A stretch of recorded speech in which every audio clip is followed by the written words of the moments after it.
강경화 외교부 장관은 일본이 한국을 화이트리스트에서 제외하기로 결정하면 우리 정부도 대응을 강구할 수밖에 없다며 한일안보 협력의 틀을 재검토하는 것이 불가피하다고 밝혔습니다. 일본의 부당한 수출 규제로 촉발된 일본 제품 불매 운동이 갈수록 고조되면서 일본 제품 매출은 반토막이 났습니다. 일본 불매 운동 한 달이 지난 지금의 상황 자세히 알아봅니다. 최근 57만 개 카드 정보 유출 사건 발생 등 금융 보안 문제에 대한 우려가 커지고 있습니다. 원인은 금융당국의 안이한 인식에 있다는 지적이 나옵니다. 앞으로 일반 음식점에서도 낮에는 커피를 판매하고 저녁에는 음식을 판매하는 등 다양한 형태의 영업이 가능해질 전망입니다. 센 뉴스 플러스 시작합니다.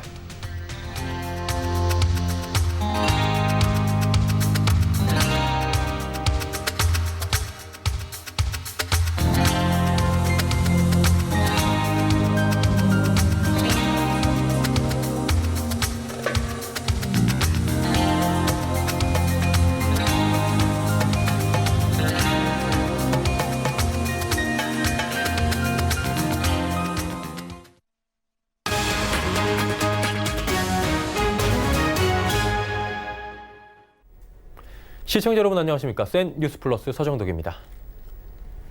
강경화 외교부 장관은 일본이 한국을 화이트리스트에서 제외하기로 결정한다면 우리 정부도 대응을 강구할 수밖에 없다며 한일안보 협력의 틀을 재검토하는 것이 불가피하다고 밝혔습니다.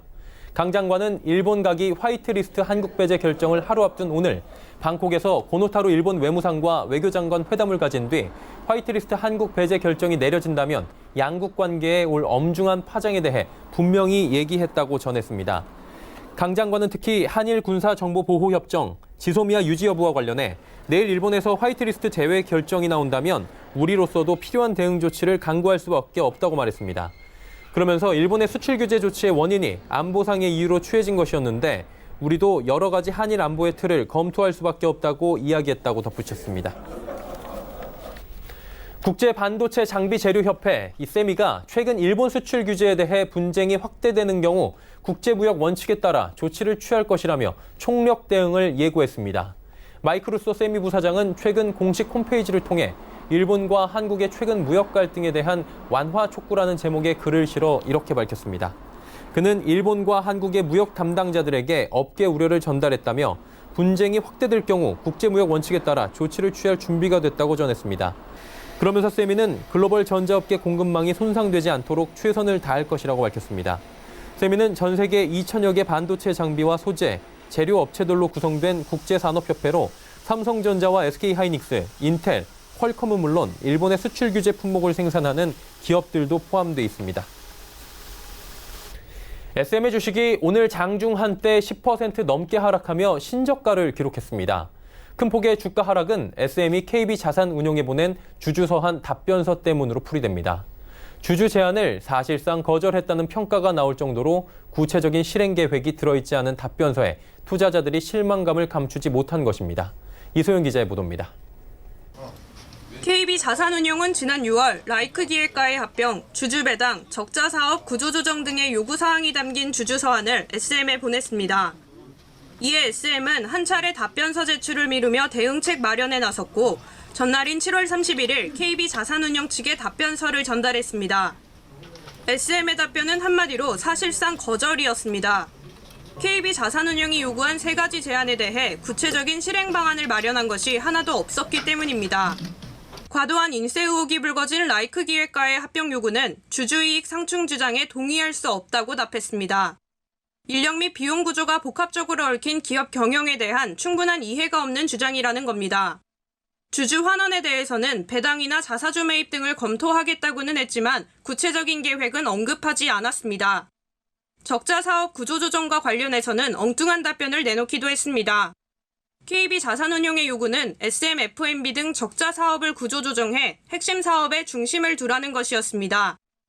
그러나 SM 측은 FMB 사업에 대한 구조조정 계획은 구체적으로 언급하지 않은 채 코엑스 아티움 운영 중단을 검토했다며 논점을 흐리는 답을 내놨습니다. 이기훈 하나금융투자연구원은 이번 답변서는 SM이 최대 주주 및 경영진을 위해 운영되고 있음을 간접적으로 표현한 것이라며 SM의 주장이 맞다고 해도 향후 쉽게 회복할 수 없는 투자자들의 신뢰도가 아쉽다고 평가했습니다. 실제로 오늘 SM 주가에는 투자자들의 실망감이 고스란히 반영되며 전 거래일 대비 8.05% 하락 마감했습니다. 만족스러운 답변을 받지 못한 KB자산운용을 비롯한 주주들은 이제 주주 행동에 나설 것으로 보입니다. 특히 지난 주주 서한 발송 당시 KB자산운용이 SM 이사회 스스로 경영에 대한 내부 통제가 부족한 것으로 판단한다며 다음 주주총회에서 신규 사회이사 후보를 추천할 계획이라고 밝힌 만큼 내년 주총에서 표대결이 전망됩니다. 서울경제TV 이소연입니다. 유망 바이오 기업들의 하반기 기업 공개 준비로 인보사 사태에 위축된 바이오 기업 IPO가 다시 살아날 수 있을지 관심이 모이고 있습니다. 특히 RNA 치료제 개발 기업 올리패스와 10개 파이프라인을 개발 중인 보로노이의 경우 장외 시장 대어로 주목받고 있습니다. 김성훈 기자입니다. 상반기 주춤했던 바이오 기업 IPO 시장이 다시 꿈틀대고 있습니다. 장외 시장에서부터 유망주로 꼽혀온 바이오 기업들이 하반기 상장 준비에 박차를 가하고 있기 때문입니다. 먼저 국내에서 세 번째로 성장성 특례 상장을 준비 중인 올리패스는 RNA 치료제 개발 기업입니다. 올리패스는 한국거래소에 제출한 성장성 보고서에서 자사이 플랫폼 기술은 기존 시장에 없던 새로운 기술이라며 효능에 대한 시장의 의구심은 없는 상황이기 때문에 인체 안정성이 확보되는 전임상이나 임상 일상 완료 시점에 바로 기술 이전이 가능할 것이라고 밝혔습니다. 현재 개발 속도가 가장 빠른 통증 치료 신약 후보 물질 OLP1002의 경우 영국에서 글로벌 임상 일상을 진행하고 있고 나머지 4개 파이프라인은 선도 물질을 확보해 전임상을 진행할 예정입니다. 장외 시장에서 2조 원의 기업 가치를 지닌 것으로 평가받고 있는 보로노이도 하반기 상장을 추진 중입니다. 보로노이는 하버드 단합화보암연구소에서 이전받은 기술을 포함해 퇴행성 뇌질환, 자가 면역 질환 등에 대한 치료제를 개발하고 있습니다. 5년 만에 10개의 파이프라인을 도출했을 만큼 빠른 연구 속도로 주목받고 있으며 현재 글로벌 제약사들과 3개 이상의 파이프라인에 대한 기술 이전을 협의하고 있는 것으로 알려졌습니다. 이 밖에 SK가 지분 100%를 보유한 SK바이오팜의 경우 기업 가치가 5조 원에 달할 것으로 예상되면서 하반기 IPO 대어로 꼽히고 있습니다.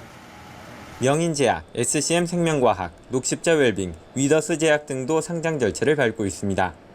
IPO 업계 관계자는 인보사 사태로 상황이 좋지는 않지만 바이오 기업의 상장 수요가 줄어든 것은 아니라며 우량 기업을 추릴 수 있는 기회라고 설명했습니다. 서울경제TV 김성훈입니다.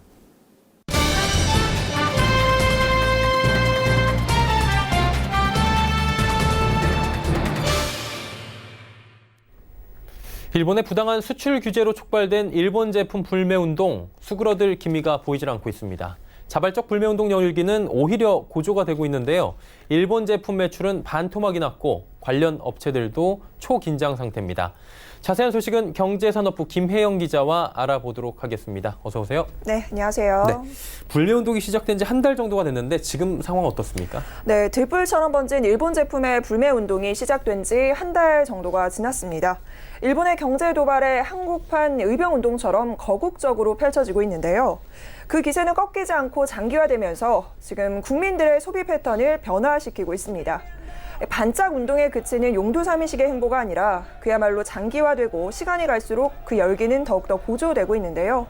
이에 따라서 좀 냉소적인 반응을 보였었던 일본도 초긴장 상태로 돌입을 했습니다. 특히나 내일 일본의 화이트리스트 결정이 됩니다. 일본이 한국을 화이트리스트에서 정말로 배제하는 부분을 결정하게 된다면 이런 불매운동의 열기는 더욱더 확산되고 뜨거워질 것으로 보이고요. 이 파고 역시나 상상 이상으로 높아질 것으로 보입니다. 네, 이게 국민들의 자발적인 불매 운동으로 이어졌기 때문에 유통업계 전반적인 시장 구조도 달라졌다고 하던데 어떤가요?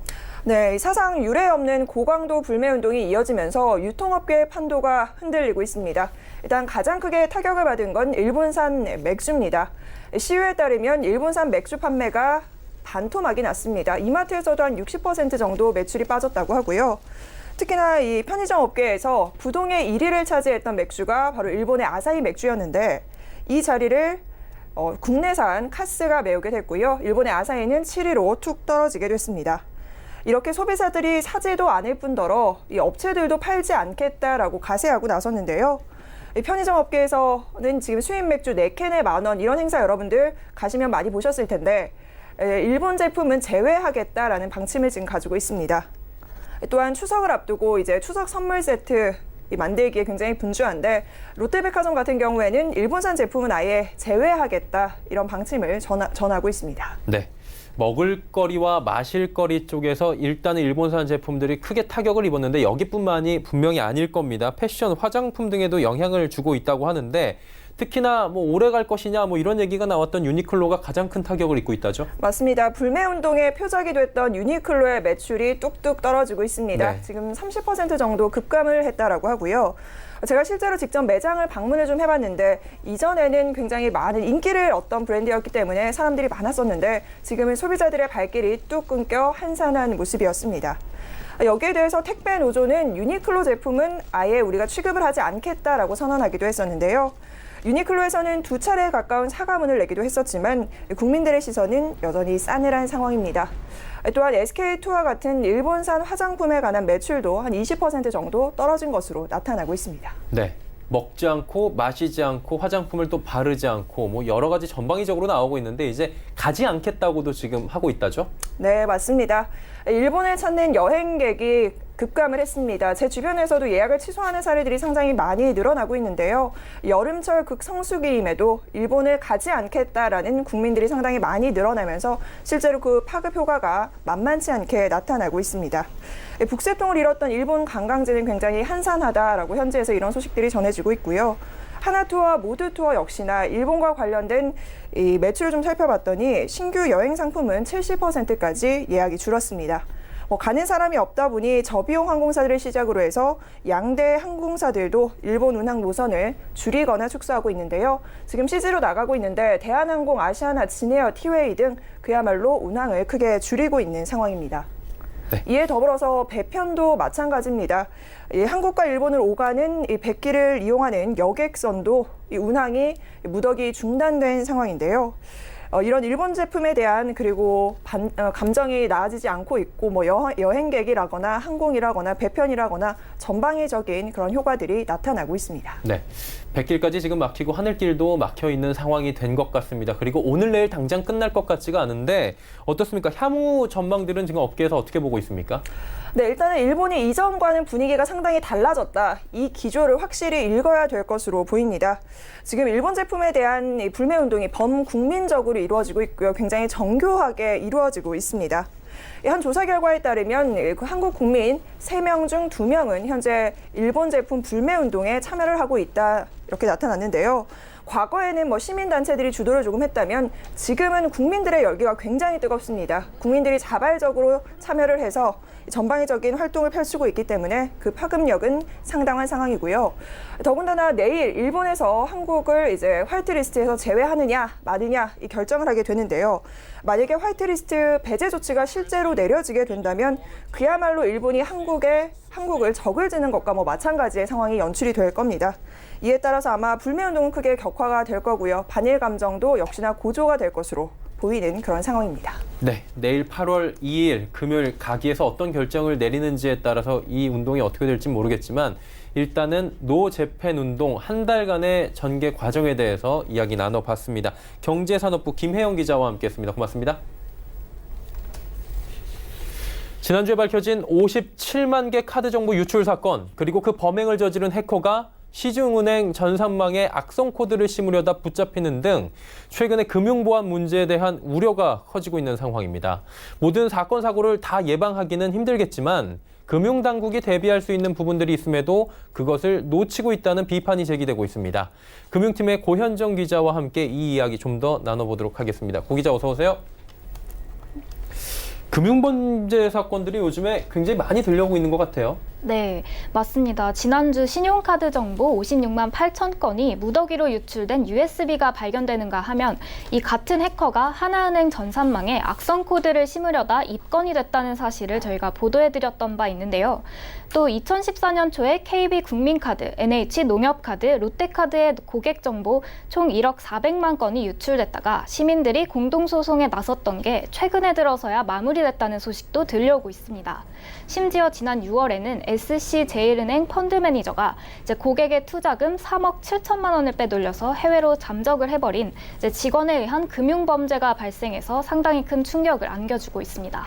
이건 정말 놀라운 사건이고 중범죄인데 이렇게 될 때까지 은행들은 몰랐다는 겁니까? 이게 어떻게 네. 된 거예요? 네, 은행 쪽에 물어보니까 이제 이분이 현금으로 범행을 했기 때문에 흔적이 전혀 없어서 은행에서는 알 수 없었다고 하는데요. 이제 이 사실이 알려지고 난 뒤에 내사를 한 결과 그때에도 별다른 단서를 확보할 수가 없어서 현재 경찰 수사 결과만 기다리고 있다고 합니다. 하지만 아무리 은행원 개인의 범행이라고는 하지만 이제 은행같이 국가 기반 시설에 해당하는 기업이나 기관 같은 경우에는 자체적으로 이런 것들을 이제 핸들링할 수 있는 보안 메커니즘이 있었어야 하는데 이 점에서 실패한 것이라는 비판을 면하기는 어려울 것 같습니다. 이것들이 지금 금융사 직원에 의한 것이든 해커에 의한 것이든 금융범죄는 예방을 해야 되는 게 최선인데 우리나라는 아예 대비가 안 되고 있는 그런 금융범죄도 있다면서요?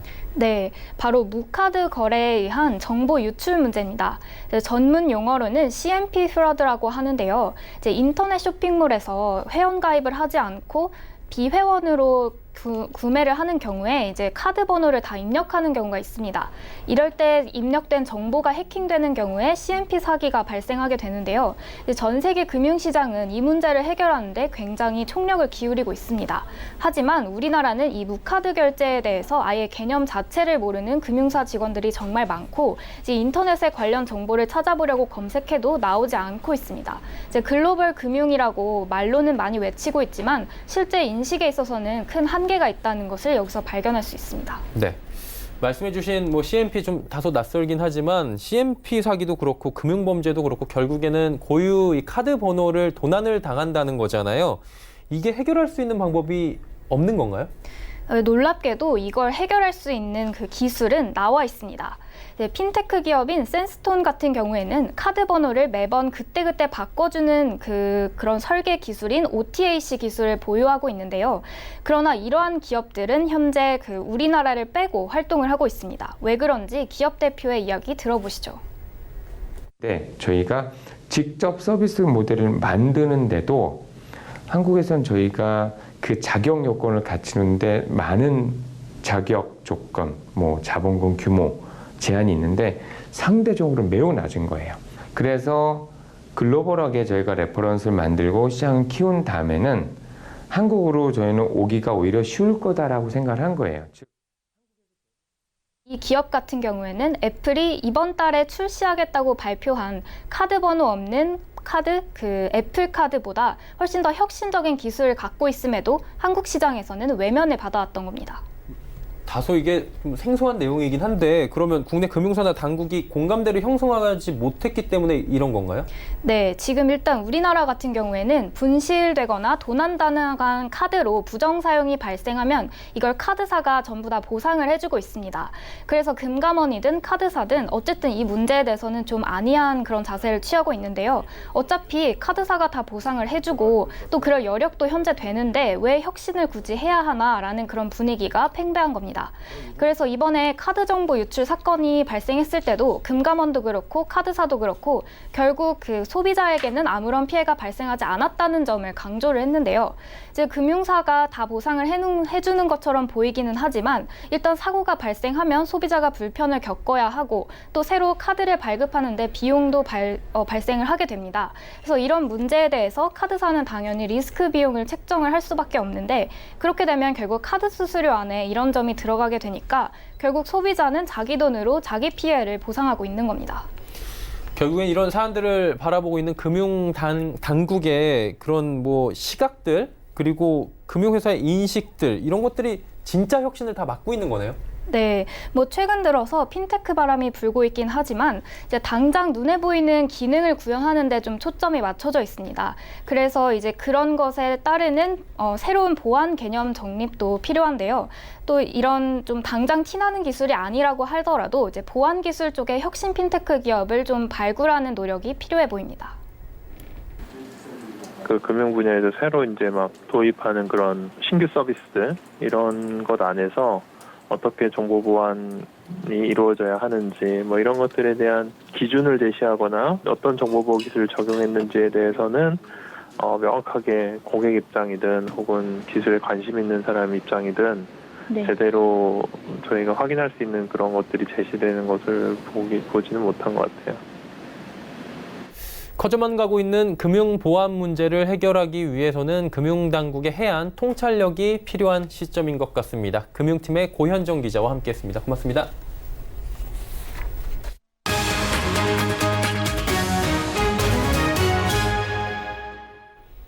앞으로는 일반 음식점에서도 낮에는 커피를 판매하고 저녁에는 음식을 판매하는 등 다양한 형태의 영업이 가능해질 전망입니다. 국무조정실은 지난 3월부터 정부가 규제 존재 이유를 입증하는 규제정보 입증 책임제를 시행한 결과 총 1,017건의 규제가 개선됐다고 밝혔습니다. 이번 규제 개선으로 일반 음식점에서도 커피 등 차 종류를 본격적으로 판매할 수 있게 됩니다. 국무조정실은 최근 소비 트렌드 변화에 따른 다양한 영업 허용으로 일반 음식점의 영업 범위가 확대될 것이라고 설명했습니다.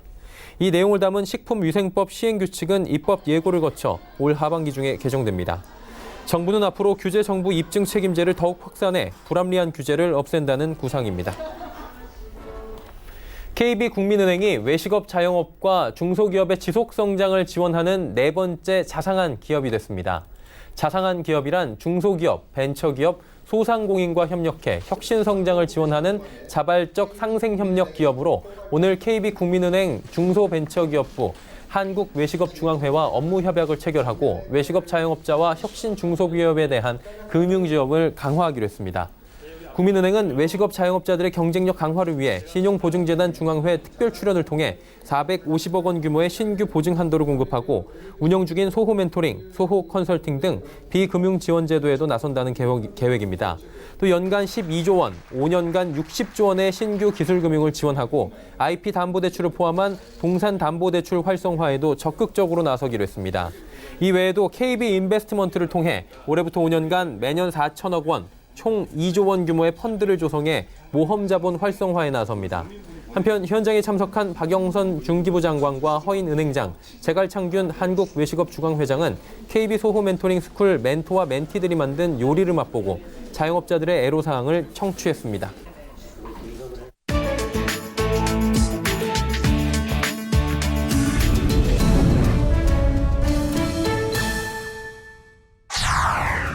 인도네시아가 쓰레기가 가득 실린 컨테이너 5개를 프랑스로, 2개는 홍콩으로 현지 시간 29일 각각 반송 조치했습니다. 이달 초 인도네시아 정부는 바탐섬 항구에 도착한 컨테이너 49개가 플라스틱 쓰레기 등 폐기물로 가득 차 있다며 이들 컨테이너를 발송 국가로 돌려보내기로 결정했습니다.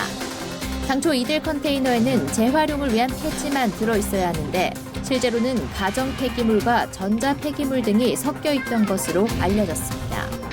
인도네시아 세관 당국은 나머지 42개의 컨테이너를 미국과 호주, 독일 등으로 돌려보내기 위한 절차를 밟고 있습니다. 인도네시아는 바탐섬뿐 아니라 종이 재활용 공장이 밀집한 자바섬 수라바야 탄중 페라캉에서 적발된 쓰레기 컨테이너도 돌려보내고 있습니다. 탄중 페라캉에서 지난달 15일 컨테이너 5개를 미국으로 돌려보냈고 이번 달에는 8개를 호주로 반송하기로 했습니다. 에티오피아가 하루에 3억 5천만 그루의 나무를 심어 세계 신기록에 올랐습니다. 기존 최고 기록은 인도에서 2016년 작성된 하루 5천만 그루였습니다. 에티오피아 정부는 기후변화로 인한 가뭄 피해가 갈수록 심해지자 숲을 되살리기 위해 올 여름 동안 약 40억 그루의 나무를 심는 녹색 유산 이니셔티브를 시행하고 있습니다. 에티오피아 인구는 약 1억 명으로 국민 1명당 최소 40그루를 심자는 것이 골자입니다. 유엔에 따르면 에티오피아 국토에서 숲이 차지하는 면적은 4%에 불과합니다. 약 100년 전 35%에서 급격히 줄어든 겁니다. 에든버러 네이피어 대학의 댄 리들리 앨리스 박사는 가디언에 나무는 대기 중의 이산화탄소를 흡수해 기후변화를 완화할 뿐 아니라 사막화와 토지 황폐화를 막는 데 큰 도움이 된다며 에티오피아 정부의 나무 심기 노력을 높이 평가했습니다. 50만 명 이상의 러시아인들이 시베리아 산불 사태 대처에 더 많은 조치를 취할 것을 당국에 요구하고 있습니다. 이번 산불로 약 300만 헥타르의 산림이 피해를 입었고 미국 연방산림청은 러시아 5개 지역에 비상사태를 선포했습니다. 그린피스는 29일 시베리아 전역의 우랄 산맥까지 매캐한 스모그가 유입돼 사람들의 건강을 위협하고 있다고 밝혔습니다. 또 그린피스는 24일 소셜미디어에 시베리아 산불이 발생한 지 오래고 전 국토의 규모에 따른 생태적 재앙으로 변했다고 썼습니다. 시베리아의 한 생태학자는 탄원서로 지금까지 72만 4천 명의 서명을 받아 관계 당국이 시베리아 전역에 비상사태를 선포하는 등 강력한 조치를 취해야 한다고 요구하고 있습니다. 청원은 구속력이 없지만 학자는 대중의 압력이 정부의 행동으로 바뀌기를 간절히 바라고 있습니다. 불법 이민 문제로 갈등을 빚고 있는 미국과 멕시코 국경에 분홍색 시소가 설치돼 눈길을 끕니다. 미국 텍사스주 엘페소와 멕시코 시우다드 후아레스 사이에 설치된 이 시소는 미국 건축가인 로널드 라일 캘리포니아대 교수의 작품입니다. 회색빛 국경지대에 지난 28일 설치된 형광 분홍빛 시소를 타기 위해 미국과 멕시코의 주민들이 찾아왔다고 멕시코 일간 엘 우니베르살은 전했습니다. 주민들은 높은 철제 울타리 틈으로 서로의 얼굴을 보면서 소통했습니다. 10년 전부터 이 시소를 구상했다는 로널드 라일 교수는 시소를 이용해 우리는 모두 똑같고 함께 공존할 수 있다는 것을 보여주고 싶었다면서 시소는 어느 한쪽의 행동이 다른 쪽에도 영향을 미친다는 것을 상징한다고 말했습니다. 미국 텍사스주 휴스턴에 있는 엑손모빌 정제 공장에서 어제 큰 불이 나 인근 주민들에게 대피령이 내려졌습니다. 불은 휴스턴에서 동쪽으로 40km 떨어진 베이타운에 있는 정제 공장에서 일어났습니다. 베이타운시 당국은 유독성 플라스틱 성분인 폴리페닐 물질이 연소되고 있다고 전했습니다. 베이타운은 7만 5천 명의 사람들이 사는 도시입니다. 엑손모빌은 예방 조치로 주민 대피를 당부했습니다. 이 지역은 석유화학 공장 밀집 단지로 지난 4월에도 유조 탱크가 폭발해 근로자 1명이 숨진 바 있습니다. 미국 정부가 사망한 알카이다의 지도자 오사마 빈라덴의 아들인 함자 빈라덴의 사망에 대해 곧 발표할 것으로 보입니다. 함자 빈라덴이 사망한 장소와 시기, 미국이 그의 죽음에 어떤 역할을 했는지에 대한 자세한 내용은 밝히지 않을 전망입니다. 앞서 도널드 트럼프 미국 대통령은 기자들에게 빈라덴의 아들이 살해됐다는 첩보가 있느냐는 질문에 그 문제에 대해 언급하고 싶지 않다고 말했습니다. 브루킹스 연구소에 따르면 약 30세로 추정되는 함자는 2001년 9월 11일 미국에 대한 공격 전에 아프가니스탄에서 아버지 편에 섰습니다. 오사마 빈라덴은 2011년 파키스탄에서 자신의 영내를 급습한 미군 특수부대에 의해 사살됐습니다. 미 국무부는 2017년 그를 글로벌 테러범이자 알카에다의 핵심 지도자로 칭했고 함자는 서방의 수도에서 테러 행위를 요구하고 미국에 대한 복수를 하겠다고 위협했습니다. 지난 3월 사우디아라비아는 2018년 11월 왕명에 의해 결정됐다고 말하면서 함자 빈라덴의 시민권을 박탈했습니다.